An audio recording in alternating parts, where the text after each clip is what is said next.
অনেক মহিলারা প্রশ্ন করছেন যে আমার স্বামীর লিঙ্গ ছোট হয়ে গেছে, এটা বয়স বাড়ার সঙ্গে সঙ্গে হয়েছে কিনা। আবার অনেক পুরুষ আমাকে কমেন্ট করেছেন যে বয়স বাড়ার সঙ্গে সঙ্গে কি আর লিঙ্গ ছোট হয়ে যায় কিনা। দেশের এবং প্রবাসের ভাই বোনদের প্রতি সালাম।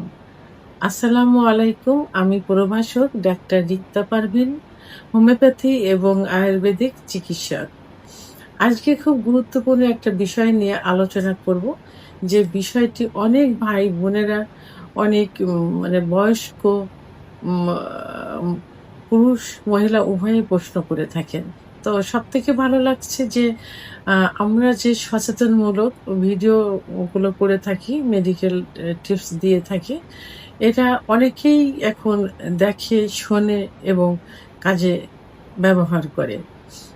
যেমন আ যে বিষয়টি আমি বলব, এই বিষয়টি হলো অনেক পুরুষ আমাকে কমেন্ট করেছেন যে বয়স বাড়ার সঙ্গে সঙ্গে কি আর লিঙ্গ ছোট হয়ে যায় কিনা। আবার অনেক মহিলারাও প্রশ্ন করছেন যে আমার স্বামীর লিঙ্গ ছোট হয়ে গেছে, এটা বয়স বাড়ার সঙ্গে সঙ্গে হয়েছে কিনা। তো এ বিষয়টি নিয়ে আসলে সংক্ষিপ্তভাবে আমি কিছু আলোচনা করব। তো এটা আসলে এটা ঠিক ধারণা অনেকেরই। কিছু পরিবর্তন তো অবশ্যই হয়ে থাকে। তবে এটা কিন্তু একান্তই ন্যাচারাল, প্রাকৃতিকভাবে খোদা প্রদত্ত। আল্লাহ তাআলা প্রত্যেকটা জিনিসেরই কিন্তু আ শুরুর থেকে শেষ দিয়েছেন এবং প্রত্যেকটা জিনিসেরই কিন্তু জোয়ার একটা ভাটা আছে। যেমন উম মানুষ বয়স বাড়ার সঙ্গে সঙ্গে কিন্তু তার সবকিছুই কিন্তু পরিবর্তন হয়ে যায়।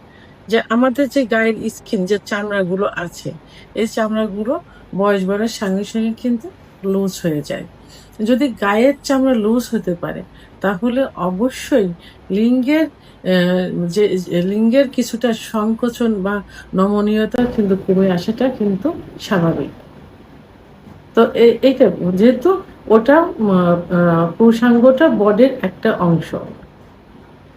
তাহলে এটা প্রাকৃতিকভাবে কিন্তু এটা কিছুটা হলেও হবে।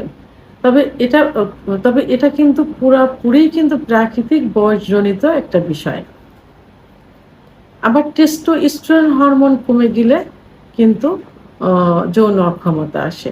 তা যৌন অক্ষমতার ভিতরে লিঙ্গ ছোট হয়ে যাওয়া, এটা একটাও কিন্তু আ যৌন অক্ষমতার ভিতরে চলে আসে। ৩০ এর পরে গিয়ে প্রত্যেকটা পুরুষেরই কিন্তু সেক্স হরমোন কমতে থাকে। আর সেক্স হরমোন কমে গেলেও কিন্তু এই লিঙ্গটা আস্তে, আস্তে ছোট হতে থাকে বা ছোট হয়ে যায় স্বাভাবিক নিয়মের ভিতরেই। স্থায়ী আকার কমে না, কিন্তু দেখতে ছোট লাগে, ছোট মনে হয়। স্থায়ীভাবে কিন্তু আকার কমে না, দেখতে কিন্তু ছোট লাগে। লিঙ্গের ভিতরে কোনো হাড় নেই। আ স্থায়ী আ যে কারণে এ এ এটা এর ছোট বড়টা কিন্তু স্থায়ী হয় না। যেহেতু লিঙ্গের ভিতরে কোনো হাড় নেই, তাই স্থায়ী ক্ষয় এর হয় না, স্থায়ীভাবে হয় না। কিন্তু মনে হয় স্বাভাবিকভাবে যে এটা ছোট হয়ে যাচ্ছে। আবার যারা একটু ফ্যাটি হয়ে যায়, মোটা হয়ে যায়, তাদের তলপেটে কিন্তু একটা প্রেশার পড়ে, একটা চাপ পড়ে। এই চাপ পড়ার কারণে লিঙ্গের গোড়ার দিকে মনে হয় যে ভিতরের দিকে চলে গেছে একটা প্রেশারে। যে কারণে যারা একটু বয়স্ক থাকে, একটু ফ্যাটি বা মোটা থাকে, বিশেষ করে তলপেটটা মোটা থাকে, তাদের লিঙ্গের সাইজটা কিন্তু একটু ছোট মনে হয়।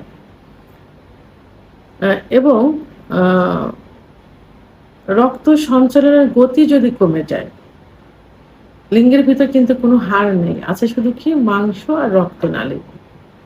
এই রক্তনালী যখন সংকুচিত হয়ে যায়, তখন লিঙ্গের অর্থাৎ লিঙ্গের ভিতর রক্ত চলাচল কিন্তু সঠিকভাবে করতে পারে না। যেহেতু লিঙ্গের ভিতর কোনো হাড় নেই, আছে শুধু মাংস আর রক্তনালী, সেহেতু রক্তনালীর ভিতর দিয়ে যত রক্ত চলাচল করবে, লিঙ্গ তত বড় হবে, মোটা হবে, শক্ত হবে। তো বয়স বাড়ার সঙ্গে সঙ্গে এই যে শিরাগুলো থাকে, শিরাগুলো একটু সংকুচিত হয়, লুজ হতে থাকে। লিঙ্গ সঠিকভাবে রক্ত চলাচল করতে পারে না, যে কারণে একটু ছোট মনে হয়। আবার যারা ধূমপান করে থাকে, ধূমপান, মদ্যপান অর্থাৎ নেশা করে থাকে, তাদের কিন্তু ব্লাডের যে ভেসেলগুলো, এই ভেসেলগুলো নষ্ট হয়ে যায়। যে কারণে লিঙ্গের ভিতরে যথেষ্ট পরিমাণে রক্ত চলাচল করতে পারে না। তাহলে অবশ্যই কি করতে হবে? অ্যা আ এই ধূমপান, মদ্যপান থেকে দূরে থাকতে হবে। ধূমপান, মদ্যপান কিন্তু খুবই, খুবই এই ইসের সেক্সুয়াল যে অবনতি বা অক্ষমতা এর জন্য কিন্তু বড় ধরনের একটা ভূমিকা পালন করে থাকে। আমাদের ব্লাডের ভেসেল গুলো কিন্তু নষ্ট করে দেয় কিন্তু। আবার মানসিক একটা বিষয় আছে। মনস্তান্ত্রিক যে বিষয়টাকে বলে। তো অনেকে মনে করে যে আমার বয়স হয়ে গেছে।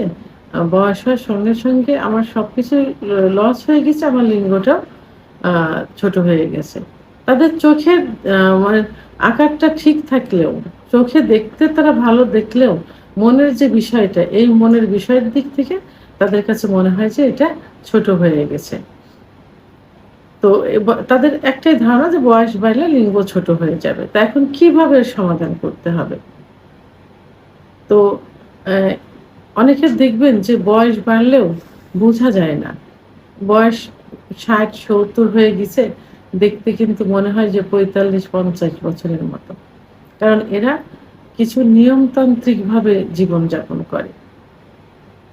যেমন খাবারের নিয়মতান্ত্রিক, আ আ ঘুমানোর নিয়মতান্ত্রিক, এইসব কিছু নিয়মতান্ত্রিক জীবনযাপন করলে মানে ইসলামিক আ অনুযায়ী, শরীয়ত অনুযায়ী জীবনযাপন করলে কিন্তু নিজেকে অনেকটা সুস্থ স্বাভাবিক রাখা যায়। এখন সেক্ষেত্রে কি করতে হবে? অবশ্যই পুষ্টিকর খাবার খেতে হবে। ন্যাচারাল প্রাকৃতিক খাবারগুলো বেশি খাবার চেষ্টা করতে হবে। যেমন দুধ, ডিম, খেজুর, কাজু বাদাম, মধু, ঘি, আ শিমের বীজ, আ এগুলো ঠিকমতো খেতে হবে। আ আর অবশ্যই ডায়াবেটিস, প্রেশার যদি থাকে সেগুলো কন্ট্রোল রাখতে হবে। নিয়মিত ডাক্তারের চেকআপে থাকতে হবে। ধূমপান, মদ্যপান থেকে দূরে থাকতে হবে। আ এবং ডাক্তারের সবসময় চেকআপে থাকতে হবে। একটু বয়স বাড়ার সঙ্গে, সঙ্গে শারীরিক যে সমস্যাগুলো তার জন্য ডাক্তারের আ চিকিৎসাধীন থাকতে হবে। চিকিৎসাধীন থাকাকালীন অবস্থায় মাঝে, মাঝে হরমোন টেস্ট করতে হবে। টেস্টোস্টেরন হরমোনটা পরীক্ষা করতে হবে এবং আ নিয়মিত ব্যায়াম করতে হবে। অর্থাৎ এক্সারসাইজ করতে হবে। বিশেষ করে কেগেল এক্সারসাইজ করতে হবে। আপনারা YouTube চ্যানেল সার্চ দিলে এটা পেয়ে যাবেন। তো এইভাবে নিয়মতান্ত্রিকভাবে জীবনযাপন করতে হবে। তাহলে দেখবেন বয়স হয়ে গেলেও দেখতে কিন্তু বয়সের মতো মনে হবে না। মন ভালো থাকবে, প্রফুল্ল থাকবে। উম এ এবং সবসময় ফ্যামিলির লোকজনের সঙ্গে ভালো সম্পর্ক রাখতে হবে। হাসিখুশি থাকতে হবে। আ এবং হার্ট ভালো রাখতে হবে। ভ্রমণ করতে হবে, একটু ঘোরার অভ্যাস করতে হবে সময় করে আপনার সাধ্যের মধ্যে। সর্বশেষ আমি একটা কথাই বলব, লিঙ্গ ছোট হওয়া নয়, এটি হলো স্বাভাবিক বয়সজনিত পরিবর্তন। ভয় নাই, চাই সচেতনতা। ভিডিওটি সম্পর্কে যদি কোনো মতামত থেকে থাকে অবশ্যই কমেন্টসের মাধ্যমে জানাবেন। আর ভিডিওটি ভালো লাগলে লাইক